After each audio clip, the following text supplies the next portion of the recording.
Você tá pronto? Sim. Uma doença que atinge 1/4 da população brasileira e é responsável por cerca de 400 mil internamentos durante o ano. E aí, sabe de qual patologia iremos falar hoje? Se pensou em asma, pensou certo. Então depois da vinheta, se prepara aí que a gente vai falar um pouquinho sobre toda a abordagem do paciente com asma brônquica.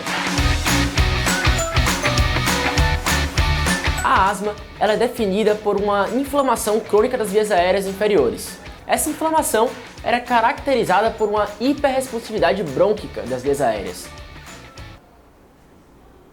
Peraí. Basicamente o que acontece aqui é que tem um aumento do número de glândulas e, consequentemente, um aumento de secreção também. E como é que é o quadro clínico desse paciente? A gente tem que saber que aqui agora esse quadro clínico ele é cíclico. E o que isso significa?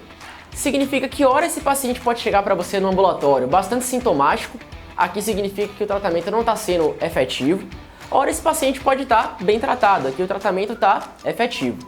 E qual é esse quadro clínico? É tosse, dispneia, desconforto torácico, dor torácica, lembrando que ele é diferentemente daquela dor torácica da síndrome coronariana aguda, e também a sibilância. Esse conjunto de sinais e sintomas, lembrar que eles são originados por fatores desencadeantes, que podem ser poluição, ou infecção, ou aeroalérgenos, ou até mesmo frio. E como é que é dado o diagnóstico? O diagnóstico tem como base a anamnese e o exame físico, que eu já falei para vocês quais são os sinais e sintomas, mas também a gente pode fazer os exames complementares, que são 3. O primeiro exame e o mais importante de todos é a espirometria com a prova broncodilatadora. Aqui é o mais importante e o chefe de todos. Você tem que se atentar a isso. E quais são as características que a gente vai conseguir avaliar? Primeiro é a variação maior que 200 ml do valor do VF1 pré e pós o uso do broncodilatador. E lembrar que aqui não é ou, é e, tem que ser somatório. 7 ou 12%. 7% para as diretrizes brasileiras e 12% para as diretrizes de fora, tá? Do valor do pré-broncodilatador, certo? O outro exame é a broncoprovocação. Aqui eu quero chamar uma atenção em vocês. Se ele vier positivo, ele não necessariamente vai ser sugestivo de asma. Pode ser asma, como pode ser DRGE, por exemplo. Mas se vier negativo, ele vai excluir o diagnóstico de asma. O terceiro é a variação do pico de fluxo respiratório. E aqui a gente vai avaliar basicamente a variação ao longo do dia. Então você vai pegar ali a variação da manhã com a variação da noite. Se essa variação for maior do que 20%, ele vai indicar pra gente que esse paciente tem asma. Mas lembrar também que se esse exame vier normal, não necessariamente vai excluir o diagnóstico de asma. Vai mostrar pra gente basicamente que esse paciente ele tá bem tratado. Então tá tudo ok. Então a gente sabe o quadro clínico, sabe como diagnosticar, que é com base na anamnese, exame físico e alguns exames diagnósticos, mas a gente tem que saber também que existem alguns diagnósticos diferenciais. E aqui eu quero chamar a atenção para uma frase muito importante quando a gente pensa em asma. Nem tudo que sibila é asma. Justamente porque aquele paciente que tem um quadro clínico característico de asma, ele também pode apresentar, por exemplo, em DRGE, pode apresentar em corpo estranho ou até mesmo paciente com DPLC. Vamos pensar aquele paciente que é mais velho, fumante, mais de 20 anos maço. Então a gente tem que abrir o nosso leque para outras possibilidades diagnósticas. Uma vez que a gente sabe tudo isso, agora a gente tem que saber se esse paciente está controlado ou não controlado. Aqui havia uma série de fatores que a gente tem que decorar e tal, mas é muito simples a gente conseguir entender isso. Aqui a gente vai fazer 4 perguntas para o nosso paciente. E essas 4 perguntas vão ter como base as últimas 4 semanas. São elas: a avaliação de sintomas diurnos, sintomas noturnos, o comprometimento para a realização de atividades diárias, como por exemplo, jogar bola ou ir para a faculdade, se o paciente está cansando realizando isso, ou a necessidade ou não de medicações de resgate. Aqui é fácil de gravar.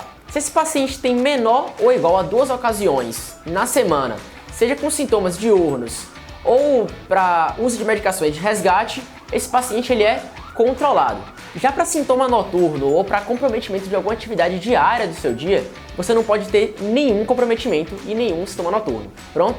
Então basicamente esse paciente está controlado com esses critérios. E como é que eu vou saber quando esse paciente está parcialmente controlado ou não controlado? Muito simples. Uma vez que você sabe quando ele está controlado, para ele estar parcialmente controlado é quando ele tem 1 ou 2 alterações. E quando ele está não controlado é quando ele tem 3 ou mais alterações. Pronto, basicamente isso. Uma vez que a gente sabe se esse paciente está com asma controlada ou não controlada, a gente pode partir agora para saber se essa asma é grave ou não. Aqui eu sei que a gente tem uma infinidade de definições, seja essa asma pode estar leve, grave, persistente, moderada. Aqui Aqui eu quero enxugar tudo isso e resumir em apenas 3 conceitos.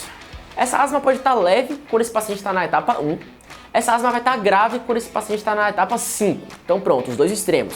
Aquele limbo ali de etapa 2, 3 e 4, a paciente está com a asma moderada. Então, grave esses 3 conceitos que fica mais fácil da gente conseguir entender o tratamento do nosso paciente. E para concluir, a parte mais importante da nossa aula aqui agora, eu quero que você foque muito nesse ponto. A gente vai falar sobre o tratamento, que tem como base também a gravidade dos sintomas. O tratamento sofreu algumas alterações com a vinda do GINA 2020, então se atenta para essa parte que é muito importante. O tratamento da asma tem como base um pilar de escadas. Aqui o paciente vai subir degraus ou ele vai descer degraus. Esses degraus são as etapas. A gente tem a etapa 1, a etapa 2, 3, 4 e 5.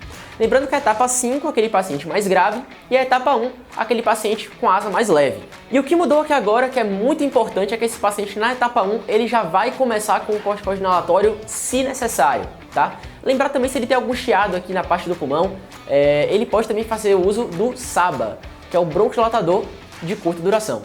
Tem SABA, tem LABA. SABA é bronquidilatador de curta duração. LABA é bronquidilatador de longa duração, tipo long, small. Eu acho que é isso o nome, eu faço isso para poder meio que decorar. Já na etapa 2, subindo mais um degrau, esse paciente já vai entrar logo com o corticoide inalatório de baixa dose. Lembrando que uma alternativa a esse corticoide inalatório é o uso de antileucotrienos e também a teofilina. Subindo mais um degrau, aqui agora esse paciente ele vai associar o corticoide inalatório com o bronquidilatador de longa duração, que é o LABA. Uma alternativa para esse paciente, se ele tiver um ataque cardíaco muito grande ou tiver uma dor torácica, é trocar esse LABA justamente por um aumento da dose do corticoide inalatório. Então você pode tirar o LABA e botar um corticoide inalatório de média ou alta dose. Subindo mais um degrau, agora a gente tem a etapa 4, aquele paciente que vai fazer uso do corticoide inalatório em média e alta dose. Uma novidade também que o GINA trouxe é que a gente pode associar também o uso do tiotrópio. Esse nome é bonito, né? Tiotrópio. Dá pra ser o nome do meu filho. Tiotrópio. A etapa 5 é a etapa grave, então aqui vale muito a pena você revisar um pouquinho da fisiopatologia da asma. Justamente porque os fármacos eles vão atuar justamente em cada via da sua fisiopatologia.